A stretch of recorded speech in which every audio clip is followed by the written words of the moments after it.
High court को छोड़िए, supreme court को 1932 को एक्सेप्ट करना होगा। 22 साल के युवा कप्तान कपिल देव के हाथों में उस समय दुनिया की क्रिकेट की सबसे बड़ी ट्रॉफी कपिल देव के हाथों में थी। हिंदुस्तानी भी हार मान चुके थे, इंडिया नहीं जीतेगा। अर्धांगिनी जिन्हें आधा अंग कहा जाता है, उन्होंने मान लिया था कि इंडिया नहीं जीतेगा, लेकिन कपिल देव के लड़ाकों ने करके दिखाया, क्योंकि उनका दिल कहता था जीतेंगे। अपने वर्ल्ड कप तो जानते हैं, भारत में क्रिकेट पॉपुलर है, हालांकि राष्ट्रीय खेल हॉकी है, लेकिन पॉपुलर क्रिकेट है। तो पहली बार भारत को वर्ल्ड कप का खिताब किसने दिलाया था, क्या आपको याद है? क्रिकेट, फुटबॉल तो इंडिया जीता ही नहीं है, वर्ल्ड कप खेला ही नहीं, तो फुटबॉल कैसे होगा?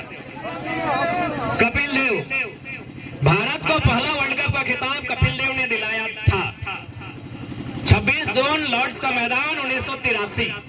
लेकिन वो समय और वर्ल्ड कप मायने नहीं है, उनका जो जीत था वो मायने है, मैं वो बताऊंगा।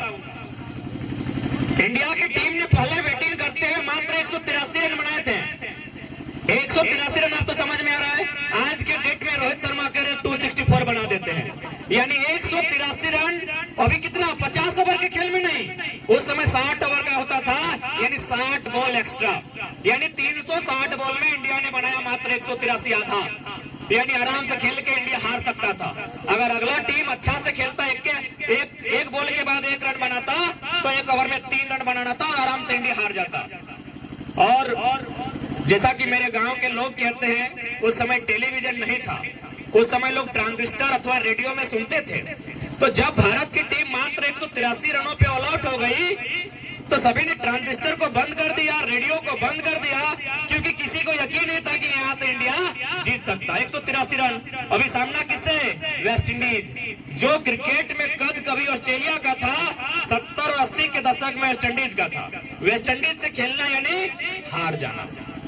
अरे उतना तो दूर की बात है, उस समय सुनील गावस्कर, संदीप पाटिल, रोजर बिन्नी, कुछ खिलाड़ी थे 6-7 जिनका शादी हुआ था।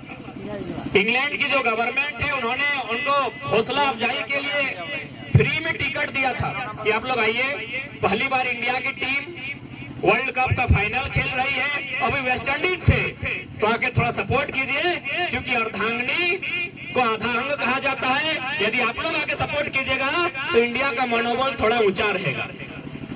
लेकिन जब इंडिया की टीम मात्र 183 रनों में ऑल आउट हो गई, अरे इंडिया को तो छोड़िए, जिन अर्धांगिनी को सपोर्ट करने के लिए फ्री में टिकट दिया गया था, उन्होंने टिकट को आधा दाम में बेच दिया और वे लंदन शॉपिंग के लिए चली गई थी। जब वो शाम को वापस लॉर्ड्स के मैदान में आई, तो नजारा कुछ और था। 22 साल के युवा कप्तान कपिल देव के हाथों में उस समय दुनिया की क्रिकेट की सबसे बड़ी ट्रॉफी कपिल देव के हाथों में थी। हिंदुस्तानी भी हार मान चुके थे, इंडिया नहीं जीतेगा। अर्धांगिनी जिन्हें आधा अंग कहा जाता है, उन्होंने मान लिया था कि इंडिया नहीं जीतेगा, लेकिन कपिल देव के लड़ाकों ने करके दिखाया, क्योंकि उनका दिल कहता था जीतेंगे। तो ये होता है खेल और एक खिलाड़ी। जब दुनिया आपको माइनस करे, वो अकेले प्लस करने के लिए जाता है। तो इसलिए मेरा मानना है, हम भी एक स्पोर्ट्स पर्सन रहे हैं, फुटबॉल और क्रिकेट के तो बड़े अच्छे खिलाड़ी रहे, बहुत सारी ट्रॉफियां हम लोगों ने जीती है। तो मैं एक स्पोर्ट्स पर्सन होने के नाते, और दुनिया के चूंकि स्पोर्ट्स के कारण ही हम लोग यहाँ तक आए, हमारे चाहे बात करने का लहजा हो, तो कहीं ना कहीं हमने स्टडी किया है, एक स्पोर्ट्स पर्सन का बहुत महत्व होता है। आज आप देख सकते हैं, इंस्टा सब चलाते हैं ना, इंस्टा सब चलाते हैं ना, सबसे ज्यादा फॉलोअर किसका है? मोदी का? नहीं। बाइडेन का? नहीं। किसका है? CR7, Ronaldo. कौन है? Sport person. विराट कोहली नहीं आई यहाँ पर।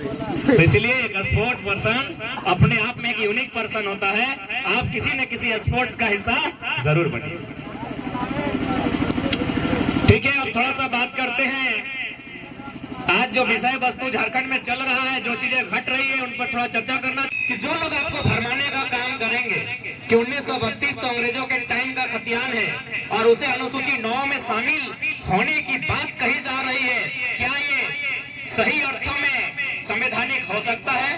आपके मन में भी सवाल आता होगा कि भाई अनुसूची 9 जो भारत के संविधान की अनुसूचियों में से एक है, क्या ये 1932 का खतियान कानून बनकर वहां समाहित हो सकता है कि नहीं? आपके मन में ये सवाल होगा। तो पढ़ने वाले तमाम नौजवानों एक ही उत्तर में सारे सवालों का खंडन कीजिएगा कि 1990 आजाद भारत, सन 1990 आजाद भारत, भारत का संविधान संशोधन 66, 1908 का कानून जोड़ा गया है। 1908 का कानून, उसके 3 अध्याय 1990 में आजाद भारत में, और इसी अनुसूची 9 में जोड़ा गया है।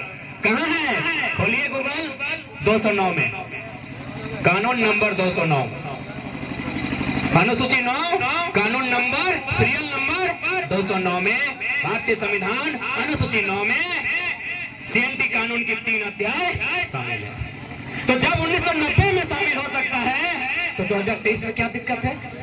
वही बात तो हो रही है।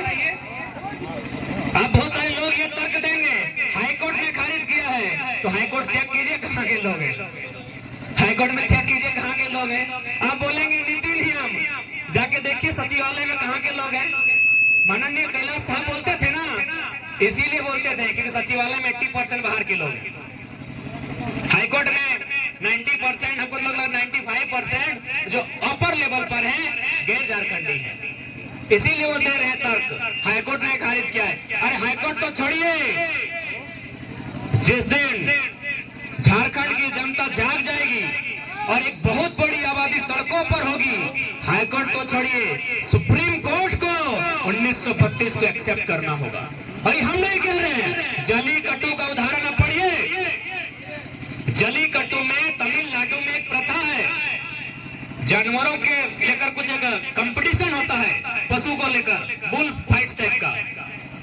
तो उसको सुप्रीम कोर्ट ने हस्तक्षेप करते हुए जलीकट्टू पर प्रतिबंध लगा दिया। जलीकट्टू के आसपास पूरे तमिलनाडु में इतना विरोध हुआ, इतना विरोध हुआ, इतना विरोध हुआ कि सुप्रीम कोर्ट को सर झुकाकर कहा भाई रख लो, ये तुम्हारा नियम है। तो आप तो हाईकोर्ट की बात कर रहे हैं, बस जनता नहीं जागी है। जिस दिन जनता जाग गई और 10% लोग भी अगर विधानसभा के बाहर खड़े हो गए और बोल दे बस इतना कि विधानसभा के बाहर 81 के 81 विधायक तभी बाहर आएंगे जब 32 की बात होगी ना, तो भितरे रहो। क्योंकि लोकतंत्र का मतलब ही होता है मोड़ी की संख्या, लोकतंत्र का मतलब ही होता है मोड़ी की संख्या। सर की संख्या जितना बढ़ेगी उतना लोकतंत्र मजबूत होगा। तो अभी तो हम लोग 2 बार विधानसभा का घेराव किए, छात्र लोग लगभग 10,000 की संख्या में हम लोग थे। जिस दिन वो 10 गुना हो जाएगी और 1 लाख लोग वहां पहुंचेंगे, उसी दिन 1932 सीधे 9 होते हुए रांची तक फिर आएगा। लोगों की जागरूकता, क्योंकि आज भी झारखंड के लोगों को आभास नहीं है कि किस प्रकार झारखंड के जल जमीन जंगल को बाहर के लोगों को बेचा जा रहा है, किस प्रकार यहाँ के रोजगार को ठेकेदारी के माध्यम से, आउटसोर्सिंग के माध्यम से, कॉन्ट्रैक्ट बेसिस के माध्यम से गैर झारखंडी को बेचा जा रहा है। इनको अभी तक आभास नहीं हुआ है।